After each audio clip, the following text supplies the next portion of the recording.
हरे कृष्णा। आइए सुनते हैं कामदा एकादशी की व्रत कथा।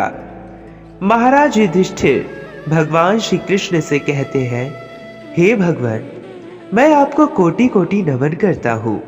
आपने चैत्र मास के कृष्ण पक्ष की एकादशी अर्थात पाप मोचनी एकादशी के बारे में विस्तार पूर्वक बतलाया। अब आप कृपा करके चैत्र शुक्ल एकादशी का क्या नाम है तथा उसकी विधि व महात्म्य क्या है, कृपा करके कहिए। भगवान श्री कृष्ण ने कहा, हे धर्मराज, चैत्र मास के शुक्ल पक्ष की एकादशी को कामदा एकादशी के नाम से जाना जाता है। एक समय की बात है, यही प्रश्न राजा दिलीप ने गुरु वशिष्ठ जी से किया था और जो समाधान उन्होंने बतलाया वही मैं तुमसे कह रहा हूं। प्राचीन काल में भोगीपुर नाम का एक नगर था। वहां पर अनेक ऐश्वर्यों से युक्त पुंडरीक नाम का एक राजा राज्य करता था। भोगीपुर नगर में अनेक अप्सरा, किन्नर तथा गंधर्व वास करते थे। उनमें से एक जगह ललिता और ललित नाम के दो स्त्री पुरुष अत्यंत वैभवशाली घर में निवास करते थे। उन दोनों में अत्यंत स्नेह था, यहाँ तक कि अलग अलग हो जाने पर दोनों व्याकुल हो जाते थे। एक समय पुंडरीक की सभा में अन्य गंधर्वों सहित ललित भी गान कर रहा था। गाते गाते उसको अपनी प्रिय ललिता की ध्यान आ गया और उसका स्वर भंग होने के कारण गाने का स्वरूप बिगड़ गया। ललित के मन के भाव को जानकर कारकोट नामक नाग ने पद भंग होने का कारण राजा से कह दिया।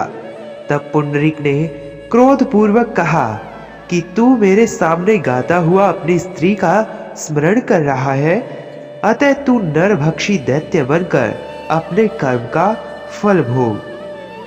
पुंडरीक के शाप से ललित उसी क्षण महाकाय विशाल राक्षस हो गया। उसका मुख अत्यंत भयंकर, नेत्र सूर्य चंद्रमा की तरह प्रदीप्त तथा मुख से अग्नि निकलने लगी। उसकी नाक पर्वत की कंदरा के समान विशाल हो गई और गर्दन पर्वत के समान लगने लगी। सिर के बाल पर्वतों पर खड़े वृक्षों के समान लगने लगे तथा भुजाएं अत्यंत लंबी हो गई। कुल मिलाकर उसका शरीर 8 योजन के विस्तार में हो गया। इस प्रकार राक्षस होकर वह अनेक प्रकार के दुख भोगने लगा। जब उसकी प्रियतमा ललिता को यह वृतांत मालूम हुआ तो उसे अत्यंत खेद हुआ और वह अपने पति के उद्धार का यत्न सोचने लगी। वह राक्षस अनेक प्रकार के घोर दुख सहता हुआ घने वनों में रहने लगा।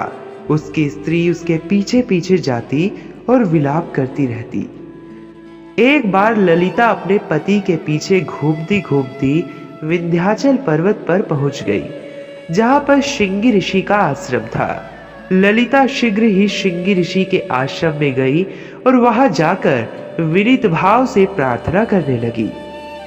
उसे देखकर श्रृंगी ऋषि बोले, हे सुभगे, तुम कौन हो? यहाँ किस लिए आई हो? ललिता बोली, हे मुने, मेरा नाम ललिता है। मेरा पति राजा पुंडरीक के शाप से विशालकाय राक्षस हो गया है। इसका मुझको महा दुख है। उसके उद्धार का कोई उपाय बतलाइए। श्रृंगी ऋषि बोले, हे गंधर्व कन्या, अब चैत्र शुक्ल एकादशी आने वाली है, जिसका नाम कामदा एकादशी है। इसका व्रत करने से मनुष्य के सब कार्य सिद्ध हो जाते हैं। यदि तू कामदा एकादशी का व्रत कर उसके पुण्य का फल अपने पति को दे तो वह शीघ्र ही राक्षस योनि से मुक्त हो जाएगा और राजा का श्राप भी अवश्यमेव शांत हो जाएगा। मुनि के ऐसे वचन सुनकर ललिता ने चैत्र शुक्ल एकादशी आने पर उसका व्रत किया और द्वादशी को ब्राह्मणों के सामने अपने व्रत का फल अपने पति को देती हुई भगवान से इस प्रकार प्रार्थना करने लगी, हे प्रभु, मैंने जो यह व्रत किया है इसका फल मेरे पति देव को प्राप्त हो जाए, जिससे वह राक्षस योनि से मुक्त हो जाए। एकादशी का फल देते ही उसका पति राक्षस योनि से मुक्त होकर अपने पुराने स्वरूप को प्राप्त हुआ।